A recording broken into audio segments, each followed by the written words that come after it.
அஸ்ஸலாமு அலைக்கும் வரஹ்மத்துல்லாஹி வபரகாத்துஹு. கண்ணியம் நிறைந்த எல்லாம் அல்ல அல்லாஹுவின் நல்லடியார்களே, நபிமார்களுடைய வரலாறு என்ற தலைப்பில் தொடர்ச்சியாக நபிமார்களுடைய வரலாற்றை ஒன்றன் பின் ஒன்றாக நாம் பார்த்து வருகின்றோம்.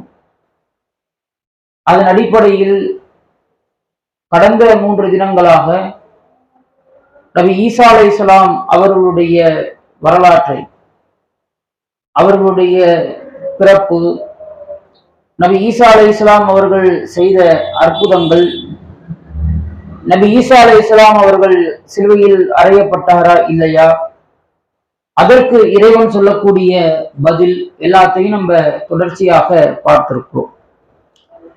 அப்ப அல்லாஹ் ரப்புல் ஆலமீன் நேற்றைய உரையில கூட சொல்லியிருந்தேன், நபி ஈசா அலைஹிஸ்ஸலாம் அவர்களிடத்திலே அல்லாஹ் சொல்லுகின்றான், உம்மை அத்தாட்சியாக நாம் ஆக்குவோம்ன்றான் அல்லாஹ்.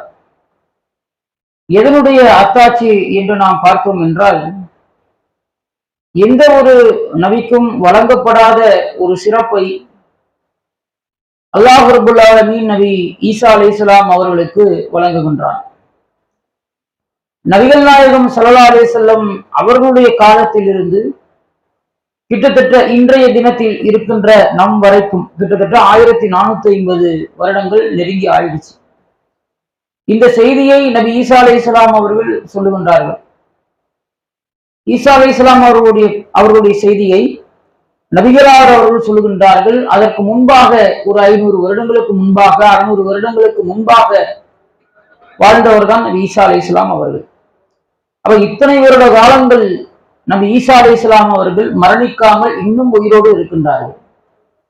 அதைத்தான் போன உரையிலும் பார்த்தோம். அல்லாஹ் அவர்களை யாரும் கொல்லவும் இல்லை, அவர்கள் சிலுவையில் அறையப்படவும் இல்லை, மாறாக அல்லாஹ் தன்னளவில் அவர்களை உயர்த்தி கொண்டான் என்று இறைவன் சொல்லுகின்றார். அப்ப ஈசா அலைஹிஸ்ஸலாம் அவர்களை இறைவன் கியாமத் நாளுடைய ஒரு அத்தாட்சியாக, ஒரு அடையாளமாக, பல்வேறு விதமான பிரச்சனைகளுக்கு தீர்வு காணக்கூடிய ஒரு மனிதராக நபி ஈசா அலைஹிஸ்ஸலாம் அவர்களை இறைவன் தேர்வு செய்திருக்கின்றார். நபி ஈசா அலைஹிஸ்ஸலாம் அவர்களுடைய வருகையை பற்றி சில முன்னறிவிப்புகளை நபிகளார் அவர்கள் செய்கின்றார்கள். கடைசி காலத்தில் கியாமத் நாளுடைய பெரும் அடையாளங்கள், உலக அழிவிற்கான பெரும் அடையாளங்களில் ஒன்று நபி ஈசா அலைஹிஸ்ஸலாம் அவர்கள், மரியம் அலைஹிஸ்ஸலாம் அவர்களுடைய மைந்தர், இந்த உலகத்திலே வந்து அவருக்கென்று கொடுக்கப்பட்ட வேலைகளை முடிப்பது, கொஞ்ச நாள் இந்த உலகத்தில் வாழ்வது, இதெல்லாம் கியாமத் நாளுடைய அடையாளங்கள் என்று நபிகள் நாயகம் ஸல்லல்லாஹு அலைஹி வஸல்லம் அவர்கள் நமக்கு சொல்லி காட்டுகின்றார்கள். அல்லாஹ்வுடைய தூதர் அவர்கள் சொல்லுகின்றார்கள், சஹீஹ் புகாரியில் 242வது செய்தியாக பதிவு செய்யப்பட்டிருக்கின்றது. மரியமின் குமாரர் ஈசா அலைஹிஸ்ஸலாம் அவர்கள் நீதி செலுத்தும் நடுவராக உங்களிடையே இறங்குவார். ஈசா அலைஹிஸ்ஸலாம் அவர்கள் பிறப்பு எப்படி ஒரு அற்புதமோ, பிறந்த உடனே பேசினாங்கல்ல, அல்லாஹ் வேதத்தை கொடுத்து ஒரு அற்புதத்தை கொடுத்தான், நபியாக்கு இன்னொரு அற்புதத்தை கொடுத்தான். அப்ப இந்த உலக மக்களுக்கெல்லாம் ஒரு அத்தாட்சியாக இறைவன் ஆக்குகின்றான் என்றால், நபி ஈசா அலைஹிஸ்ஸலாம் அவர்கள் இறங்கக்கூடிய அதுவே ஒரு அற்புதமா அல்லாஹ் வைக்கிறான். அதுக்குதான் அல்லாஹ்வுடைய தூதர் சொல்றாங்க, நபி ஈசா அலைஹிஸ்ஸலாம் அவர்கள், அதாவது மரியமுடைய குமாரராகி இந்த ஈசா என்பவர் அந்நாளில் அடையாளமாவார். அவர் உங்களுக்கு மத்தியிலே வருவார். உங்களுக்கு மத்தியில் எப்படி வருவார் என்றால், நீதமாக தீர்ப்பளிக்கக்கூடியவராக உங்களுக்கு மத்தியிலே வருவார். சரி, வந்தோன்ன ஈசா அலைஹிஸ்ஸலாம் அவர்கள் என்ன செய்வாங்க அப்படின்னா, சிலுவைகளை உடைப்பார்கள். எந்த சிலுவையில் ஈசா அலைஹிஸ்ஸலாம் அவர்கள் அறையப்பட்டார்கள் என்று சொல்கிறார்களோ, அது ஈசா அலைஹிஸ்ஸலாம் அவர்கள் அறையப்பட்டதனால் எந்த சிலுவைக்கு புனிதத்தன்மை இருக்கிறது என்று சொல்கின்றார்களோ, அப்படிப்பட்ட இந்த சிலுவையை யார் உடைப்பார் என்றால் ஈசா அலைஹிஸ்ஸலாம் அவர்களே உடைப்பார்கள். அடுத்து என்ன சொல்லுவாங்கன்னா, அல்லாஹ்வுடைய தூதர் சொல்றாங்க, பன்றிகளை எல்லாம் அவர்கள் கொண்டோடிப்பார்கள். இறைவன் ஹராமாக்கிய ஒரு உயிரினும் பன்றி, இந்த பன்றிகளை எல்லாம் ஈசா அலைஹிஸ்ஸலாம் அவர்கள் கொண்டொழிப்பார்கள். ஜிஸியா வரியை என்ன பண்ணுவாங்க, ரத்து செய்வார்கள். அல்லாஹ்வுடைய தூதர் சொல்றாங்க. ஜிஸியா வரி என்றால் இஸ்லாமிய ஆட்சி இருக்கக்கூடிய நாடுகளில் இஸ்லாமியர்கள் அல்லாதவர்களுக்கான பாதுகாப்பிற்காகவும் அவர்களுடைய தேவைகளுக்காகவும் வசூலிக்கப்படக்கூடிய தனி வரி என்பதுதான் இந்த ஜிஸியா என்று சொல்லக்கூடிய இந்த வரி. இந்த வரியை ஈசா அலைஹிஸ்ஸலாம் என்ன செய்வாங்க அப்படின்னா ரத்து செய்து விடுவார்கள். ஏனென்று சொன்னால் எவரும் பெற முன்வராத அளவிற்கு செல்வங்கள் உங்களுக்கு மத்தியிலே பெருக்கெடுத்து ஓடும் என்று அல்லாஹ்வுடைய தூதர் சொல்றாங்க. தர்மம் பண்ணா வாங்கிக்கிறதுக்கு ஆள் இருக்க மாட்டாங்க. அந்த அளவிற்கு உங்களுக்கான செல்வங்கள் என்ன பண்ணும், அல்லாஹ் ரப்பல் ஆலமீன் பெருக்கெடுத்து ஓட வைப்பான். நீங்களா விரும்பி ஜக்காத்து கொடுக்கணும்னா ஜக்காத்து வாங்க ஆள் இருக்காது. நீங்களா விரும்பி தர்மம் செய்யணும்னா யாருக்கு தர்மம் செய்வீங்க? ஏழையே இல்லை, உலகத்தில் ஏழ்மை என்பதே இல்லை. இப்படி ஒரு நிலையில நம்ம போய் யாருக்கு தர்மம் செய்வோம்? அப்ப அல்லாஹ் அதை சொல்லுகின்றான், செல்வம் பெருக்கெடுத்து ஓடும். எந்த அளவிற்கு செல்வம் பெருக்கெடுத்து ஓடும் என்றால், அந்த செல்வத்தை கொடுத்தாலும் காசை கொடுத்தாலும் அதை வாங்கி கொள்ள முன்வராத அளவிற்கு செல்வங்கள் என்ன செய்யுமா, பெருக்கெடுத்து ஓடும். தான தர்மங்கள் வாங்க ஆள் இருக்க மாட்டாங்க, ஜக்காத்து வாங்க ஆள் இருக்க மாட்டாங்க. இப்போ இதெல்லாம் நடக்காத வரை உலக அழிவு நாள் ஏற்படாது என்று நபிகள் நாயகம் ஸல்லல்லாஹு அலைஹி வஸல்லம் அவர்கள் நபி ஈசா அலைஹிஸ்ஸலாம் அவர்களை ஒரு பெரும் அடையாளமாக அல்லாஹ்வுடைய தூதர் சொல்றாங்க. அடுத்து சொல்றாங்க பாருங்க, ரசூலுல்லாஹ் நபி ஈசா அலைஹிஸ்ஸலாம் அவருடைய காலம் எப்படி இருக்கும், இறங்கக்கூடிய காலம் எப்படி இருக்கும், அதை அல்லாஹ்வுடைய தூதர் சொல்றாங்க. ஈசா நபி அவர்கள் இறங்குகின்ற பொழுது ஒட்டகங்கள் சவாரி செய்யாமல் விடப்படும். ரசூலுல்லாஹ் காலத்துல ஒட்டகத்தின் மீதான் சவாரி, ரசூலுல்லாஹ் காலமும் இல்லை, அதுக்கு முன்னாடி இருந்த வரைக்கும் இப்ப என்ன பண்றாங்க, ஒட்டகத்தினுடைய மேல என்ன பண்றாங்க, சவாரி செய்கின்றாங்க. பாலைவனத்தில் சவாரி செய்வதற்கு, பிரயாணம் செய்வதற்கு அந்த ஒட்டகங்களை தான் என்ன செய்யறாங்க, பயன்படுத்துறாங்க. இப்ப இப்படிப்பட்ட ஒட்டகங்கள் எல்லாம் என்ன செய்யும் அப்படின்னா சவாரி செய்யாமல் வெறுமனை விடப்படும். ஒட்டகங்களுக்கு ஒரு மதிப்பே இருக்காது, அப்படியே வெறுமனை என்ன பண்ணுவாங்க, விட்டுருவாங்க. இந்த மாதிரி ஒரு சூழல் என்ன பண்ணும், ஈசா நபி இறங்கக்கூடிய காலத்துல ஏற்படும். ஈசா நபி இறங்கிவிட்டால் இந்த சூழல் ஏற்படுமா? அதுக்கப்புறம் எப்படி இருக்குன்றாங்க ரசூலுல்லாஹ், பொறாமையும் கள்ளம் கபடமும் இல்லாமல் ஒழின்றாங்க ரசூலுல்லாஹ். இப்ப அப்படி இருக்கா? ஒரு மனிதன் இன்னொரு மனிதன் மேல பொறாமப்படுறோம். கள்ளம் கபடம் இல்லாத மனிதர் அப்படின்னு எடுத்துக்கிட்டீங்கன்னா வெகுளி அப்படின்னு சொல்றோம்னா யாரை சொல்லுவோம்? நம்ம ஊர்ல ஒரு 2 பேரை சொல்லுவோம், விவரம் இல்லாதவன் அப்படின்னு சொல்லுவோம். எல்லாத்தையும் ஒரு விவரமா செய்ய மாட்டாங்க, யார் மேலையும் கோபம் கொள்ள மாட்டாங்க, யாரையும் ஏமாத்த நினைக்க மாட்டாங்க, யாரையும் மோசடி செய்ய நினைக்க மாட்டாங்க. அந்த மனுஷன் யாருப்பா, கள்ளங்கோடலாத மனுஷன் அப்படின்போம். இந்த மாதிரி என்ன செய்வாங்க, மனிதர்கள் இருப்பார்கள் ஈசா நபி இறங்கக்கூடிய காலத்துல. இந்த மாதிரி ஒரு 2 செயலை அல்லாஹ்வுடைய சொல்றாங்க. ஒண்ணு, ஒட்டகங்கள் சவாரிக்காக பயன்படுத்தப்படாது, பிரயாணத்திற்காக பயன்படுத்தப்படாது, அது என்ன செய்யப்படும், வெறுமன விடப்படும்ன்றாங்க ரசூலுல்லாஹ். அடுத்து ரசூலுல்லாஹ் என்ன சொல்றாங்க அப்படின்னா, கள்ளம் கபடம் இல்லாத மனிதர்களாக இருப்பார்கள், பொறாமை அவர்களிடத்துல இருக்காது, எந்த ஒரு தீய எண்ணமும் அவர்களுடைய உள்ளத்து. முஸ்லிம்களை பத்தி அல்லாஹ் சொல்றாங்க, அல்லாஹ்வுடைய தூதர் சொல்றாங்க, எந்த ஒரு பொறாமையும் கள்ளமுகப்படமும் யாரை ஏமாற்ற வேண்டும் என்ற எண்ணமும் மோசடி செய்ய வேண்டும் என்றமும் என்ன செய்யாது, அவர்களிடத்துல இருக்காது என்று ரசூல் ஸல்லல்லாஹு அலைஹி வஸல்லம் அவர்கள் அந்த இறங்கக்கூடிய தருணத்தை அல்லாஹ்வுடைய தூதர் என்ன செய்யறாங்க, பதிவு செய்யறாங்க. இது சஹீஹ் முஸ்லிமில் 221வது செய்தியாக பதிவு செய்யப்பட்டிருக்கின்றது. அதே போன்று ஈசா அலைஹிஸ்ஸலாம் அவங்க இறங்குறாங்கல்ல, ஈசா அலைஹிஸ்ஸலாம் அவர்கள் இறங்குவதே ஒரு அற்புதம். 2 வானவர்களுக்கு மத்தியில என்ன பண்ணுவாங்க, 2 கைகளை வைத்துக் கொண்டு இறங்குவார்கள் ஈசா அலைஹிஸ்ஸலாம் அவர்கள். நபி ஈசா அலைஹிஸ்ஸலாம் அவர்கள் இறங்குவதை உலகத்தில் உள்ள எல்லா மக்களும் என்ன பண்ணுவாங்க, பார்ப்பாங்க. எல்லா மக்களும் என்ன பண்ணுவாங்க, ஈமான் கொண்ட மக்கள் எல்லோரும் நபி ஈசா அலைஹிஸ்ஸலாம் அவர்களை நம்பிக்கை கொள்வார்கள். இப்படி ஒரு அறிவிப்பை அல்லாஹ்வுடைய தூதர் என்ன செய்யறாங்க. இதை செஞ்சு முடிச்சுட்டு அல்லாஹ்வுடைய தூதர் சொல்றாங்க, ஈசா நபி அவர்கள் இறங்குகின்ற அந்த காலகட்டத்தில் அப்போதைய முஸ்லிம்களின் தலைவர்கள் என்ன செய்வாங்களாம், வாருங்கள் ஈசாவை எங்களுக்கான தொழுகையை நீங்கள் நடத்துங்கள் என்று ஈசா நபிக்கு என்ன பண்ணுவாங்களாம், அழைப்பு கொடுப்பாங்க. வாங்க, அல்லாஹ்வுடைய நபி ரூஹுல் குதுஸ் என்று சொல்லக்கூடிய ஆவி என்ற கட்டளையினால் உருவானவர், எல்லாத்திற்கும் அத்தாட்சியாக உயிரோடு கண் முன்னாலே நிற்கின்ற பொழுது நம்ம அவருக்கு தொலை வைக்கணும்னு தோணுமா? முதல்ல அல்லாஹ்வுடைய அற்புதங்களை பார்க்கிறவர், அல்லாஹ்வுடைய அற்புதங்களை செய்கிறவர்.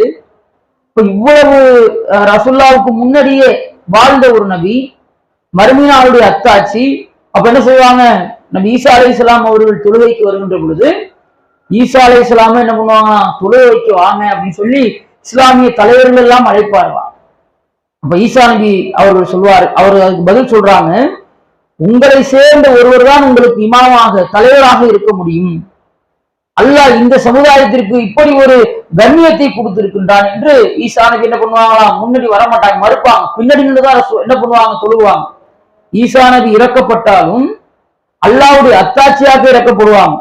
அல்லாஹ் கொடுத்த வேலைகளை முடிப்பதற்காக இறக்கப்படுவார்களே தவிர நபியாக என்ன பண்ண மாட்டாங்க, ஈசா நபி வரமாட்டாங்க. ரசூல்லா தான் இறுதி நபி. ரசூல்லாவுக்கு பிறகு எந்த ஒரு நபியும் வரமாட்டார்கள் என்ற முன்னறிவிப்பை அல்லாஹ்வுடைய தூதர் செஞ்சுட்டாங்க. இப்ப ஈசா நபி அவர்கள் வந்தாலும் ஈசா நபி யாரை பின்பற்றுவார்கள், சாதாரண மனிதர் தான் அவங்க. வந்தாலும் அவர்களுக்கான வேலையை இறைவன் கொடுத்த அற்புதத்தை அவர்கள் நிகழ்த்துவார்கள். ஆனாலும் அவர்கள் இங்கு வரக்கூடிய அந்த காலகட்டத்தில் அவர்கள் யாரை பின்பற்றுவார்கள் என்றால் நபிகள் நாயகம் ஸல்லல்லாஹு அலைஹி வஸல்லம் அவர்களைத்தான் பின்பற்றுவார்கள். தொலை வைப்பதற்காக முஸ்லிம் தலைவர்கள் அழைத்தால் கூட அந்த தலைவர்களுக்கு இமாம்களுக்கு பின்னால் நின்று தொழுவார்களே தவிர நபி ஈசா அலைஹிஸ்ஸலாம் அவர்கள் தொலை வைக்க மாட்டார்கள் என்று அல்லாஹ்வுடைய தூதர் நமக்கு இந்த செய்தியில் நமக்கு சொல்லி காட்டுகின்றார்கள். இவ்வாறு இந்த மாதிரி ஒரு சூழல், ரசூலுல்லாஹ் இப்படி ஈசா நபி இப்படி இறங்குவாங்க, இந்த மாதிரி எல்லாம் மக்களிடத்தில் பேசுவார்கள், இஸ்லாமிய தலைவர்கள் அழைப்பார்கள், எல்லா மக்களும் எல்லா இடத்திலிருந்தும் ஈசா அலைஹிஸ்ஸலாம் அவர்கள் இறங்கக்கூடிய அந்த நிகழ்வை கண்கூடாக பார்ப்பார்கள். இப்படியெல்லாம் செய்தியை சொல்லிவிட்டு இதுக்கப்புறம் என்ன நடக்கும் அப்படின்ட்டு அல்லாஹ்வுடைய தூதர் சொல்றாங்க பாருங்க. இவ்வாறு இருக்கின்ற பொழுதுதான் மரியமின் மகன் ஈசாவை அல்லாஹ் என்ன பண்ணுவான், அல்லாஹ் இறக்குவான். அவர்கள் எப்படி இருப்பார்கள் அப்படின்னா ஆடைகளை பற்றி சொல்றாங்க.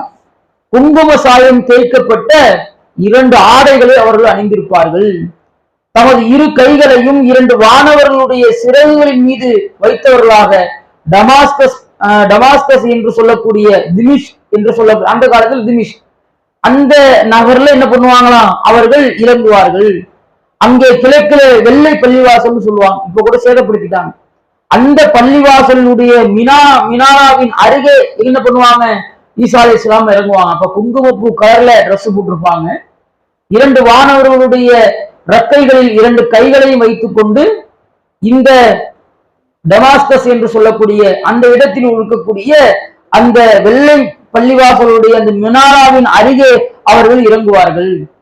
ஈசா நபியுடைய அழகை பற்றி ரசூல் ஸல்லல்லாஹு அலைஹி வஸல்லம் அவங்க வர்ணிக்கிறாங்க. நபி ஈசா அலைஹிஸ்ஸலாம் அவர்கள் தலையை குனிந்தார்கள் என்றால் அவருடைய தலையிலிருந்து நீர் என்ன பண்ணுமா, சுட்டிக்கிட்டே இருக்கும். தலையை நிமிர்ந்தார்கள் என்றால் அவர்களுடைய வியர்வை முத்துக்களை போன்று இருக்கும். இந்த அளவிற்கு ஈசா அலைஹிஸ்ஸலாம் அவர்களுடைய அழகை அல்லாஹ்வுடைய தூதர் என்ன செய்யறாங்க, வர்ணிக்கிறாங்க. அடுத்து சொல்றாங்க பாருங்க, நபி ஈசா அலைஹிஸ்ஸலாம் அவர்கள் ஒரு மூச்சு விடுறாங்க, பெரும் மூச்சு ஒன்று விட்டாங்கன்னா இறை மறுப்பாளர்கள் மீது அந்த மூச்சு காத்து பட்டுச்சுன்னா அந்த இறை மறுப்பாளர்கள் மரணித்து விடுவார்கள். ஈசா அலைஹிஸ்ஸலாம் அவருடைய மூச்சு காத்து எவ்வளவு தூரம் போகும் அப்படின்னா ஈசா அலைஹிஸ்ஸலாம் அவருடைய பார்வை எவ்வளவு தூரம் எட்டுகிறதோ அந்த அளவிற்கு அந்த மூச்சு காத்து என்ன பண்ணும், செல்லுமா. அவன் மூச்சு காத்து பட்டா இறைவனை மறுக்கக்கூடிய இறை மறுப்பாளர்கள் என்ன செய்வாங்களாம், மரணித்து விடுவார்கள். அப்ப யாராச்சும் பக்கத்தில் நெருங்க முடியுமா? ஈசா அலைஹிஸ்ஸலாம் அவர்களை கொலை செய்வதற்கு கடைசியில ஏகத்துவ பிரச்சாரத்தை, இறைவனுடைய அத்தாட்சி, மறுமையுடைய அடையாளம், இவர்களை கொலை செய்வதற்கு எத்தனை பேர் காத்துக்கிட்டு இருப்பான்? இப்போ இருக்க உலகத்தை வச்சு பாருங்களேன். அப்ப ஈசா அலைஹிஸ்ஸலாமுடைய மூச்சு காத்து ஒரு இறை மறுப்பாளன் மீது பட்டால் இறை நம்பிக்கையாளர்கள் நெருங்கி வந்துருவாங்க. ஈசா அலைஹிஸ்ஸலாம் அவங்க பக்கத்துல தான் இருப்பாங்க. இப்ப இறை மறுப்பாளர்கள் என்ன பண்ணுவாங்க, ஈசா நபியை கொலை செய்ய முயற்சிப்பாங்க. இந்த மாதிரி ஒரு அருளை என்ன செய்யறான் அல்லாஹ் ஈசா நபிக்கு மறுமையாவுடைய ஒரு அத்தாட்சியாக அல்லாஹ் ரப்பல் ஆலமீன் கொடுக்கின்றார். அப்போ அவருடைய மூச்சு காத்து இறை மறுப்பாளர்கள் மீது பட்டால் அவர்கள் என்ன செய்வார்கள், மரணித்து விடுவார்கள். அவருடைய மூச்சு காத்து என்பது அவருடைய பார்வை எவ்வளவு தூரத்திற்கு எட்டுமோ அந்த அளவிற்கு அவருடைய மூச்சு காத்து செல்லும் என்று சொல்கின்றார்கள். இறுதியாக அல்லாஹ்வுடைய தூதர் சொல்றாங்க, அவர்கள் இறுதியாக தஜ்ஜாலை தேடுவார்கள். பைத்துல் முகத்தஸ் அருகில் உள்ள லுத் என்ற அந்த கிராமத்தின் வாசலில் அவனை வைத்து என்ன பண்ணுவாங்களாம், ஈசா அலைஹிஸ்ஸலாம் அவர்கள் கொள்வார்கள். தஜ்ஜாலை கொள்வதற்குத்தான் ஈசா அலைஹிஸ்ஸலாம் அவங்க வராங்க. எந்த இடத்துல வச்சு கொள்றாங்க அப்படின்னா, மதினாவுக்கு அருகில் உள்ள லுத் என்று சொல்லக்கூடிய அந்த இடத்தில் வைத்துத்தான் நபி ஈசா அலைஹிஸ்ஸலாம் அவர்கள் என்ன செய்வாங்க, இந்த தஜ்ஜால் என்பவனை கொள்வார்கள். இன்னும் சில செய்திகளில் நபிகள் நாயகம் ஸல்லல்லாஹு அலைஹி வஸல்லம் அவர்கள் சொல்லுகின்றார்கள். எப்படின்னா, ஈசா அலைஹிஸ்ஸலாம் அவர்கள் வரக்கூடிய அந்த தருணத்தை பற்றி அல்லாஹ்வுடைய தூதர் இன்னும் சில விஷயங்களை என்ன செய்யறாங்க, பட்டியலிடுறாங்க. அல்லாஹ்வுடைய தூதர் நமக்கு சொல்லி காட்டுகின்றார்கள், ரோமானியர்கள், அதாவது அந்த கிறிஸ்துவத்தினுடைய தாக்கத்தில் உள்ளவர்கள், அக்மார்க் அல்லது தாபிக் என்ற இடத்தில் என்ன செய்வாங்களாம், அவர்களை எதிர்கொள்வதற்காக காத்திருப்பார்கள். உலகில் மிக சிறந்தவர்களை கொன்ற ஒரு படை மதீனாவில் இருந்து புறப்படுமா. இப்படி மதீனாவில் இருந்து புறப்பட்டு போருக்காக அணிவகுத்து அவர்கள் செல்வார்கள். அவர்களை சேர்ந்தவர்கள் என்ன செய்வாங்க, அவர்கள் சிறைபிடிப்பார்கள். நாங்கள் போரிட வேண்டும், நீங்கள் விலகிக் கொள்ளுங்கள் என்று ரோமானியர்கள் கேட்பாங்க. அப்ப முஸ்லிம்கள் சொல்லுவாங்களா, எங்கள் சகோதரர்களை தாக்க நாங்கள் என்ன செய்ய மாட்டோம், இடம் தர மாட்டோம் அப்படின்னு சொல்லுவாங்க. அப்ப அந்த படையை அல்லாஹ்வுடைய தூதர் மூன்றாக பிரிக்கிறாங்க. ஒரு படை என்ன செய்யும் அப்படின்னா, பின்வாங்கி ஓடி விடுவார்கள்.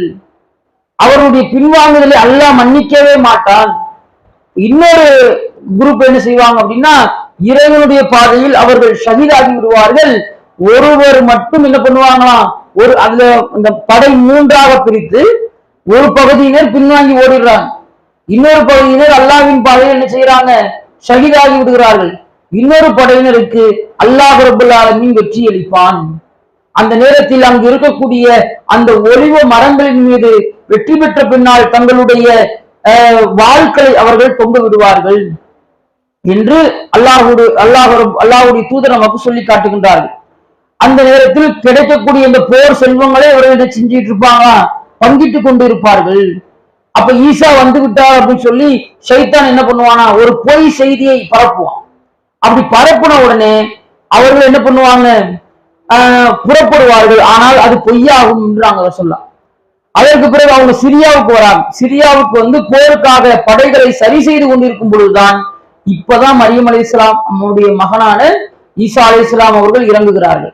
இறங்குவதோடு மட்டுமல்லாமல் அவர்களுக்கு தளபதியாகவும் யார் ஆகுவாராம், ஈசா அலைஹிஸ்ஸலாம் அவர்கள் ஆகுவார்கள். அல்லாஹ்வின் எதிரி தஜ்ஜால் அவர்களை காணும் பொழுது தண்ணீர்ல உப்பு எப்படி கரைந்து போகுமோ அந்த மாதிரி என்ன செய்வான், தஜ்ஜால் கரைந்து விடுவான்.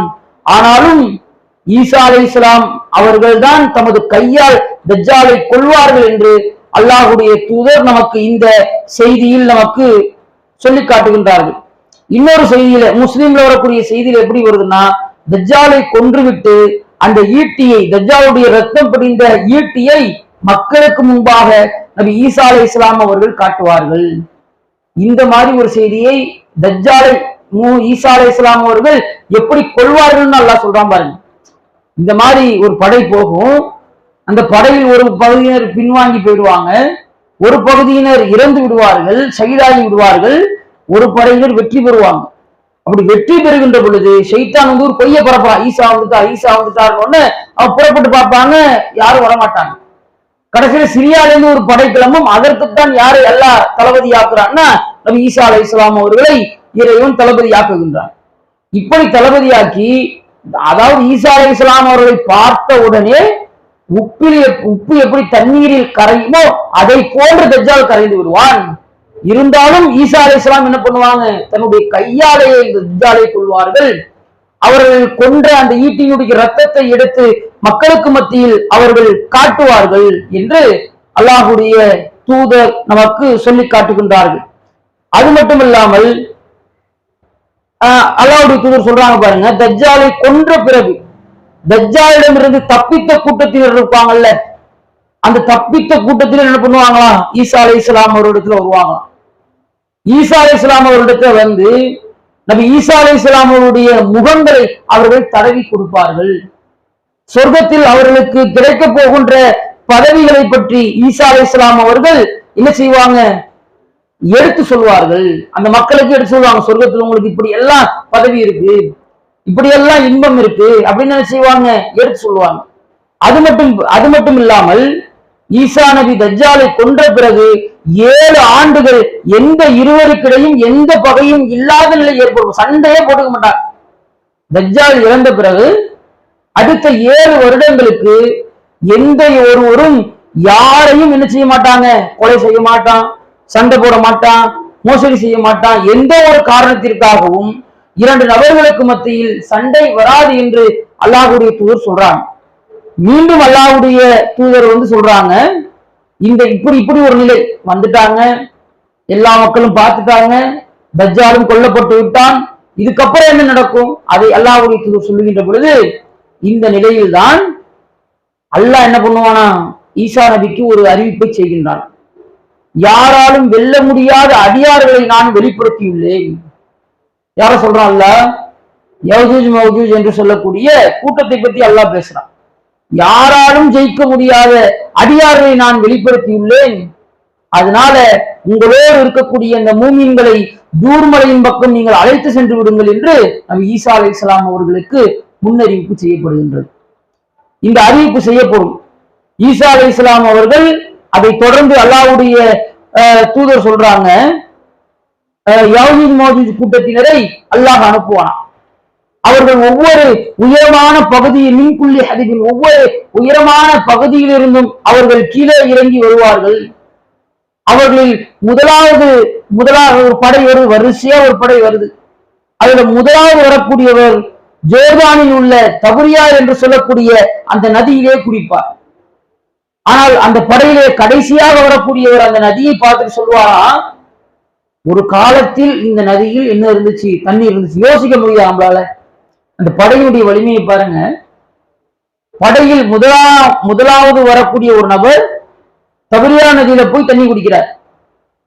கடைசியில வரக்கூடிய அந்த கூட்டத்தை சார்ந்த ஒருவன் சொல்கிறான், ஒரு காலத்துல இந்த ஆத்துல தண்ணி இருந்து, தபரியால தண்ணி இருந்துச்சு, அந்த அளவிற்கு தண்ணீரை குடிச்சு என்ன பண்ணுவாங்க, மாறுவாங்க என்று அல்லாஹ் ரப்பல் ஆலமீன் சொல்லுகின்றார். இப்படி உலகத்தில் உள்ள எல்லா மக்களையும் கொன்றொழித்த பிறகு ஈசா அலைஹிஸ்ஸலாம் இருக்கக்கூடிய அந்த தூர் மலையை போய் அவர்கள் முற்றுகையிடுவார்கள். அப்பொழுதுதான் அல்லாஹ்விடத்தில் அவர்கள் அல்லாஹ்வுடைய தூதர் சொல்றாங்க, அந்த தூர் மலையில் இருக்கக்கூடிய மக்களுடைய நிலையை பற்றி. ஒரு மாட்டினுடைய தலை 100 பொற்காசுகளுக்கு சமம்ன்றாங்க ரசூலுல்லாஹ். 100 பொற்காசு ரசூலுல்லாஹ் காலத்துல ஒரு தினார் என்றால் 4.20 கிராம் சம்திங் வரும், அரை பவுன் ஒரு இதுன்னா. அப்ப 100னா நீங்க பாத்துங்க, கிட்டத்தட்ட 50 பவுன் நீங்க கொடுத்து எதை வாங்கணுமா, ஒரு மாட்டினுடைய தலையை நீங்கள் வாங்குவீர்கள். அந்த அளவிற்கு அந்த மாட்டினுடைய தலை இந்த 50 பொற்காசுகளை விட சிறந்ததுன்றாங்க அந்த நேரத்துல. இப்பதான் அவர்கள் அல்லாஹ்விடத்தில் பிரார்த்தனை செய்கிறார்கள்.